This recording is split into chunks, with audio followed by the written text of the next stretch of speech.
Hmm? Junior Wise, when did you get here? About half an hour ago. You were focused on training, so I didn't want to disturb you. I didn't even notice you were here. Oh, my apologies. I tried my best to stay quiet.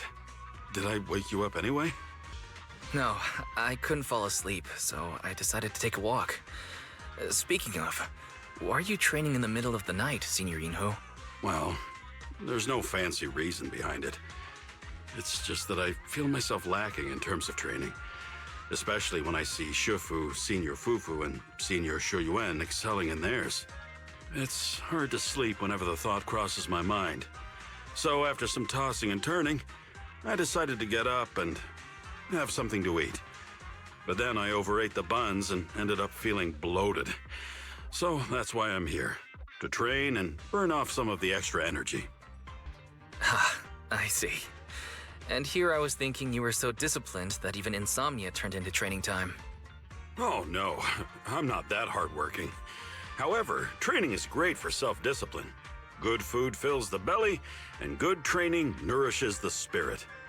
Whenever I tune my breathing and become mindful of the shift and flow of the world around, it always calms my restless heart. Why not give it a try, Junior Wise?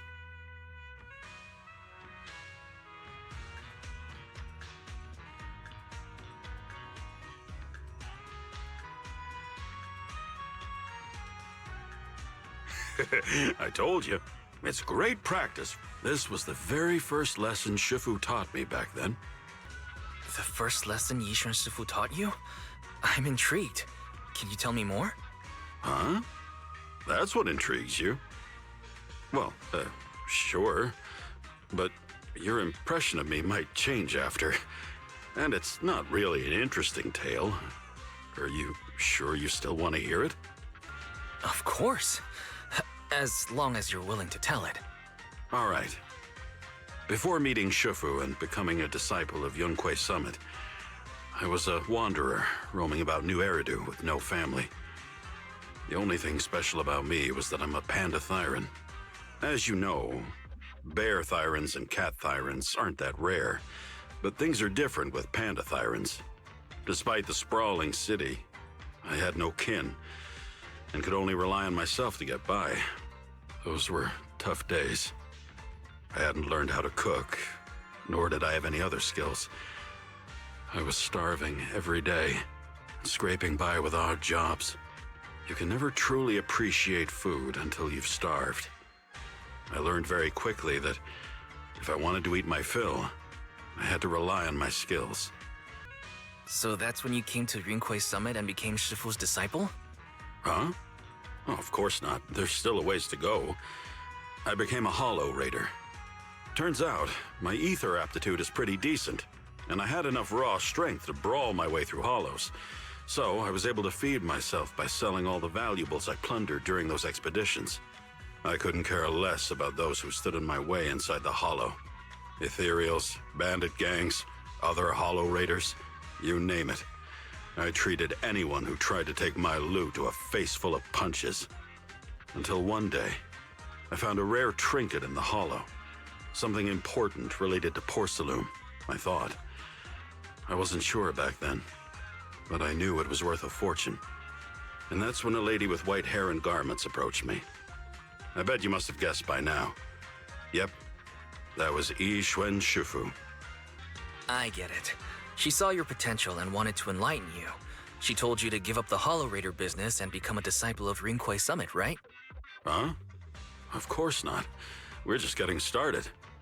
She lost her way inside the hollow and asked me for directions. But I didn't know that was all she really wanted. I thought she was after my loot. So, I fought her. That was the first time I learned that violence can't solve everything. Especially when you're up against someone much stronger than you. Shifu put me to the floor swiftly. Don't tell me. That's when she recognized the potential in you, then convinced you to become her disciple, right? Huh? No, we're not even halfway through the story yet. I was spent from the fight, and then passed out from hunger. When I came to, she had already taken me out of the hollow. She told me that long-term exposure to ether was causing me to struggle with my inner demons, and that I should do as she said if I wanted to contain the violence within. And then she taught me the training routine I just showed you. I did it in front of her and felt the aggression inside me melt away, as if nothing would anger or upset me again. It was an extraordinary feeling. It made me think that if I clung to my way of life, maybe I'd never experience the wonders of this technique again. That's when you finally joined Rinkwei Summit, right? Huh? No, but that's coming up soon. I then asked her if she had any food. After all, my mind was enriched, but my belly was still empty. As much as I was ready to change my ways and become a new panda, I couldn't spare the mental energy while on an empty stomach. And then she told me that Yunkwei Summit serves 3 meals a day. So I joined. But she didn't explain that 3 meals a day actually meant funds for 3 meals a day. Yunkwei Summit didn't even have a proper chef. In the end, I had to learn how to cook and serve everyone anyway.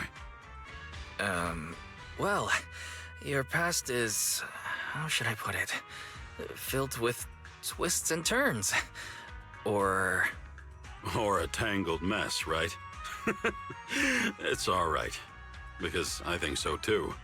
But this is much better than the days when I had no one and nothing, isn't it? Without this mess, I wouldn't have become Shifu's disciple, met Senior Fufu and Shu Yuan, and you. I haven't told anyone this chapter of my life so far. It's not that interesting anyway. But for some reason, I just can't say no to your curious gaze. Don't go telling anyone else now. Nonsense. I think it's super cool of you to have the courage to change, Senior Yinhu. Oh, you're making me blush. Well, I'm feeling tired from training. Why don't we have a midnight snack together? What would you like to eat? I've got you covered.